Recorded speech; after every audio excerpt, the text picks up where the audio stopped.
Үлкен білім ошағына айналған Қызылорда қаласындағы нөмірі 11 мектеп-лицейіне биыл 72 жыл. Бүгінде бұл мектепте 202 педагог еңбек етуде. 2172 оқушы білім нәрімен сусындап, олардың көбі әртүрлі деңгейдегі жарыстарда бақ сынасып, жеңіс тұғырынан көрініп жүр. Негізде айтатын болсақ, біздің мектеп оқушысы, Әлішер есімді оқушымыз, ол физикалық тұрғыдан, техникалық реактивті ұшақ ойлап тауып, оны соткамен басқару, яғни синтетик арқылы басқару арқылы функциясын құрастырып, халықаралық олимпиадада 2-ші орын алған болатын.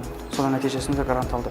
Білім көкжиегінде жыл сайын бағы мен бабы қатар шабатын нөмірі 11 мектеп оқушылары ұлттық бірыңғай тестілеуде өз білімділіктерін танытып, жақсы нәтиже көрсетіп келеді. Сондай-ақ 2017-2018 оқу жылында 67 түлек алтын медальдан ұшқалы отыр. Оның 64-і ұлттық бірыңғай тестілеуге қатыстырылады, ал 7 түлек алтын белгіге ұсынылды. Сондай-ақ мектеп автоматтандырылған жылу жүйесімен күн сәулелік коллектормен жабдықталған. Сонымен қатар аулаға құны 723.600 теңгені құрайтын жылыжай орнатылып, тамшылап суару әдісімен көкөністер мен гүлдер өсіріледі. Оқушыларды зерттеу жұмыстарына тарту мақсатында басшылық мектеп ауласына 7 құс түрін асырауда.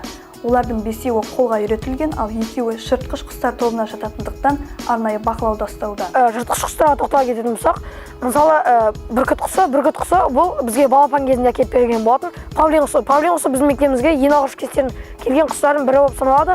Ол 2015 жылы болып келген болатын. Баста ол бір аталық, бір аналық болып келді. Қазіргі кезде бізде оның 5 павлинге жетті. Бұл мысыр тауға медициналық құс деп те атауға болады.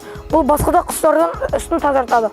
Тағылымы терең 72 жылдық тарих бар мектеп ұжымы алдағы уақытта да тарих толқынындағы танымды жолдан таймай, кемел келешегіміздің тұтқасын ұстайтын саналы ұрпақ тәрбиелей бермек. Ақтоты Ержанқызы, Нұрсұлтан Ескендір, Қызылорда облысынан арнайы білім айнасы үшін.